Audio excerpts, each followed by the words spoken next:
Good evening, I'm Dennis Ward. Welcome to APTN National News. A First Nations woman's legal battle over her right to run for council while living outside of her First Nations settlement lands in Yukon is now over.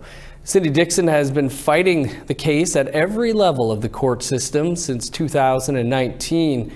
Today, a decision was released by Canada's highest court. Here's Sarah Connors with more. The Supreme Court of Canada has upheld the Vuntut-Gwitchin First Nations requirement that elected officials must reside in the community. The First Nation requires all elected officials to live in the community of Old Crow or move there in 14 days. Vuntut citizen Cindy Dixon ran for council in 2018, but she was barred from running because she lives in Whitehorse, 800 kilometers away. She took the matter to court, arguing her equality rights are guaranteed in the Canadian Charter of Rights and Freedoms. Vuntut-Gwitchin argued as a self-governing First Nation, it has its own constitution and the Charter doesn't apply to them, and it had a right to govern itself in order to preserve its culture and traditions. The Supreme Court ultimately found the Charter does apply to the First Nation, but it also found the First Nation's residency requirement infringed upon Dixon's right to equality. However, Dixon lost because the court found Section 25 of the Charter, which upholds the collective rights of Indigenous people, ultimately prevails over an individual's equality rights. Chief Pauline Frost welcomes the decision. It's always our intention to protect Aboriginal rights and treaty rights and inherent rights of our community. And we are a self-governing Indigenous community. And our seat of our government is on our settlement area. It always has been historically. She hopes the outcome doesn't dissuade other citizens from running in the future. We will do our utmost to ensure that they're relocated in due course and that they're supported when they relocate and that we find them appropriate accommodations, that we don't want this to ever be seen as a restrictive process. Dixon's lawyer said in a statement they're pleased the court confirmed Vuntut-Gwitchin people have charter rights in relation to their Indigenous government, among other things. However, they're disappointed with the result. Sarah Connors, APTN National News, Whitehorse. Meanwhile, a federal court is ordering Ottawa to make changes to a self-government deal with the Métis Nation of Alberta. The agreement was signed between the MNA and the federal government in 2019. It is part of proposed legislation which includes the MNA and the Métis Nations of Saskatchewan and Ontario. Bill C-53 is currently at the committee stage in Parliament. However, Justice Sebastian Gramond says the deal with the MNA is too broad and made without consultation with the Métis Settlements General Council and the Fort McKay Métis Nation in Alberta. Justice Gramond's decision says Ottawa needs to go back to the table and consult with these groups. Residents have a lot to say when it comes to how the city of Yellowknife handled the 2023 wildfire evacuation. Reporter Charlotte Moore-Jacobs attended last night's public engagement session and has more. The Yellowknife multiplex is empty now, but in a matter of minutes, 200 people filled these chairs. They were there to listen and share opinions about the 2023's unprecedented wildfire season, which led to the evacuation of multiple communities, including the 20,000-person territorial capital of Yellowknife. Media was not allowed to film the public engagement session, but it is part of an independent response review led by KPMG, a global accounting firm contracted by the city. They heard feedback about mitigation and preparedness, evacuation response, re-entry, and recovery. A big theme was poor communication. Government told residents up until the last minute they would just shelter in place and wouldn't have to evacuate. Everybody that spoke up there tonight, their biggest concern was the lack of communication on all levels of government, all levels of evacuation, right from leaving to returning to the evacuees. Like for me staying here and working, I knew what communication I had within the volunteer group, but then you hear from the people that were down south that were in different evacuation centers what the struggles went through in that. Not everyone left during evacuation. Scott Yulee was one of 150 volunteers who stayed behind. Volunteers helped Fire Smart. They fed firefighters, checked on residents' dwellings, and assisted contractors helping to defend the city. Folks also expressed frustration in the government's lack of wildfire defenses, not investing in fire breaks and sprinklers until the fire was at their doorsteps. Many spoke of disparities in their experiences during evacuation. Elders and young families who left by plane were subjected to long lineups, which lasted hours, if not days. Some stayed in hotels, while others slept in evacuation centers peppered across Alberta, relying on meal vouchers. To have a disaster plan in place. They could have used the Red Cross from the beginning. I spoke on the homelessness because we had over 369 homeless. When they were evacuated, they were dispersed in different cities. Cleatchill resident Georgina Frankie says she hopes the review highlights how vulnerable populations were left out of planning, some of whom never did make it back to Yellowknife after evacuation. There's 20,000 people. Why do we have over 300 Indigenous homeless? The city says they hope to apply lessons learned from last year into their plans for this wildfire season. The report will be released publicly in June. Charlotte Mort-Jacobs, APTN National News, Yellowknife. The Yukon Child and Youth Advocate Office and the Yukon First Nation Education Directorate are launching a review of systemic discrimination and racism in the territory's education system. Advocates say the review will take a closer look at how systemic racism impacts Indigenous students and other students of color. The organizations involved will be speaking directly with students and families in the coming months, as well as conducting an online survey. The review is expected to be completed this coming December. A report detailing students' experiences will be made public next year. The executive director for Yukon First Nation Education says the findings will be used to help shape a better education system. The systems, the policies, the processes, procedures, and legislation perpetuate systemic racism. And it's, for our Indigenous children, we have to have those conversations, and we have to figure out from them what we can do to change that system. Time to step aside for a quick break. Still to come, we'll hear from one of the plaintiffs in that $500 million child welfare settlement in Manitoba. And our Truth in Politics panel will be here to weigh in on it as well.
Welcome back.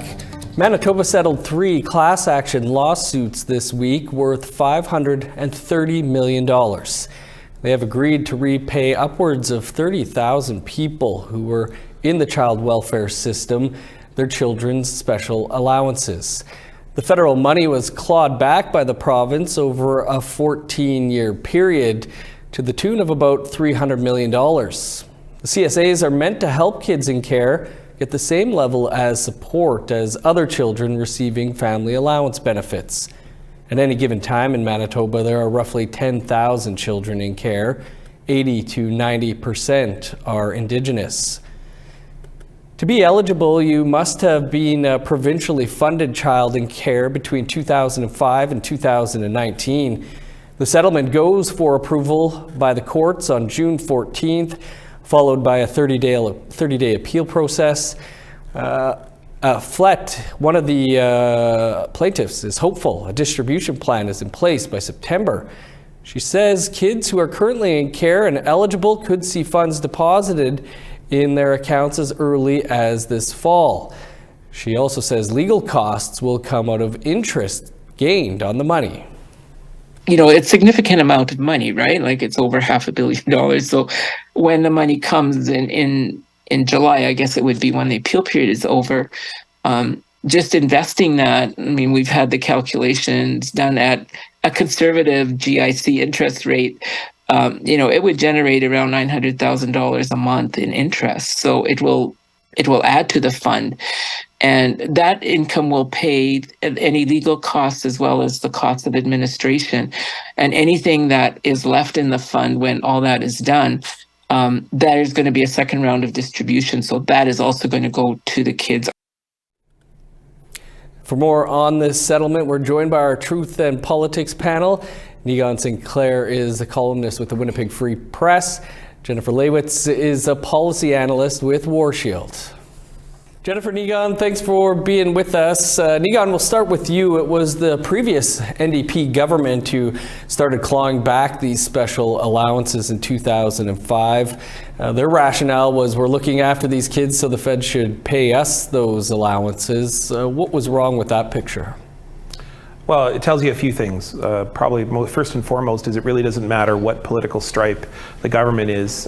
When it comes to Indigenous kids, their needs are considered secondary. And whether it be elections that change those governments or it really doesn't matter. It requires advocacy from those families, from Indigenous organizations to make sure they're fairly compensated. The faulty part of that logic is that kids are human beings and kids should be considered in terms of all of their needs, from their glasses to being able to attend sports programs. It's not these kids' fault that they've ended up in the child welfare system for whatever reason that might be. And so we have to consider that these kids, in order to be able to get to become the full-rounded human beings that they are and need to be, they need to be considered in the ways in which they need to be able to experience things that kids who are in more privileged circumstances experience. And so it's a one-sided, quite one-dimensional, and frankly borderline racist decision that the province made to treat these children as lesser than and simply say, well, you know, we need to keep the money. Jennifer, there's a similar suit before the courts in Saskatchewan. What can you tell us about that one?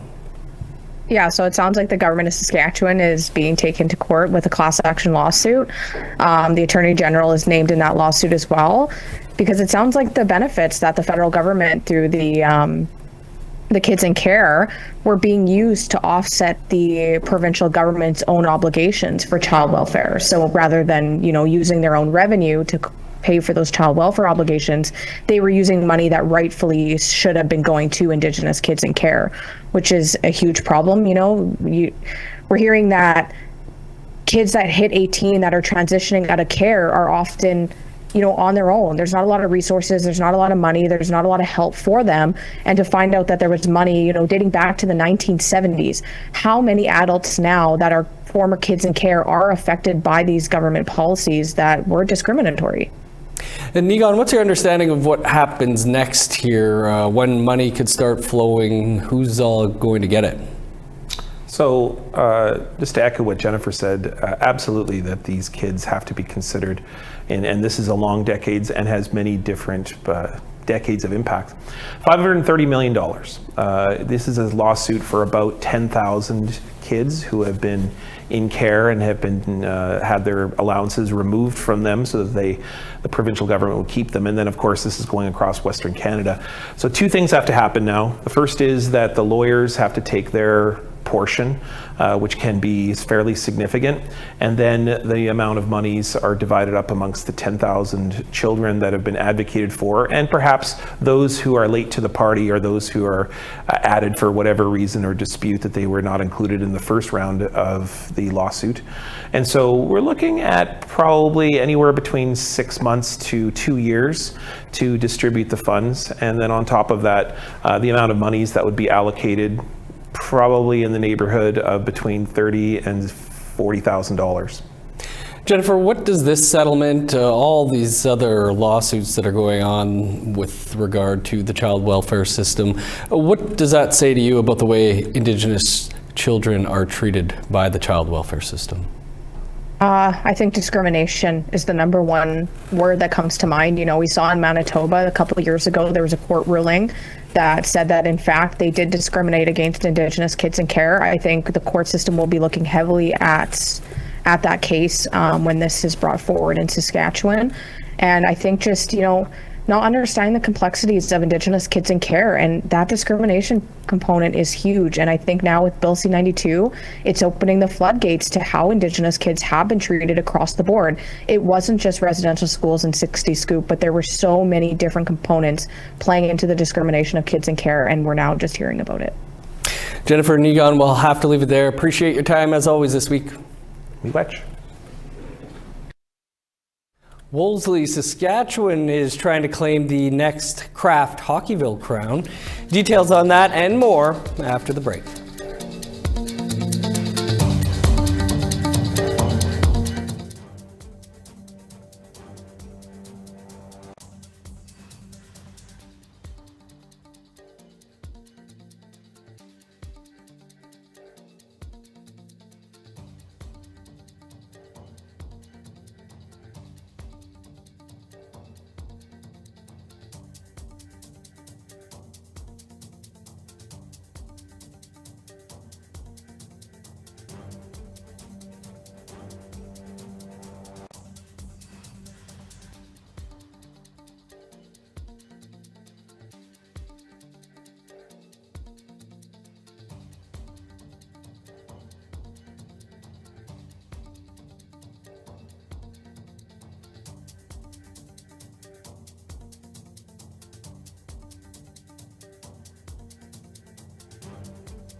Welcome back. Time now for our photo of the day. Chantel Lee stopped to capture the beauty on a windy early spring day along the coast of Rhode Island, south of the Medicine Line. Thanks for sharing, Chantel. This Easter weekend, be sure to send a picture to share@aptn.ca for the chance to be our next photo of the day. Now let's take a look at tomorrow's weather forecast. Starting on the East Coast, +4 in Halifax, 7 with showers in Fredericton. 5 in snow in Kuujjuaq, 0 with flurries in Nain. 9 above in Montreal, cloudy and 0 in Val-d'Or. +1 with snow in Sault Ste. Marie, a cloudy high of 3 in North Bay. 5 for Thunder Bay, sun's out and 3 above in Sioux Lookout. 0 and sunny in God's Lake, +2 for Norway House. +1 and snow in Winnipeg, flurries and -1 in Dauphin. +1 with snow in Regina, flurries and -1 in Saskatoon. -3 with snow in Meadow Lake and Buffalo Narrows. In northern Alberta, sunny and -4 for Fort Chip, -1 in High Level. -2 in Edmonton, cloudy and 3 below in Lethbridge. 13 and showers in Vancouver and Kamloops. Sunny and 3 above in Prince George, sun's out and 8 in Smithers. -1 in Old Crow, +7 for Whitehorse. -7 in Yellowknife, -5 in Norman Wells. 20 below in Sax Harbor, -15 for Paulatuck. -13 in Chesterfield, 14 below in Whale Cove. -26 in Resolute and Joe Haven.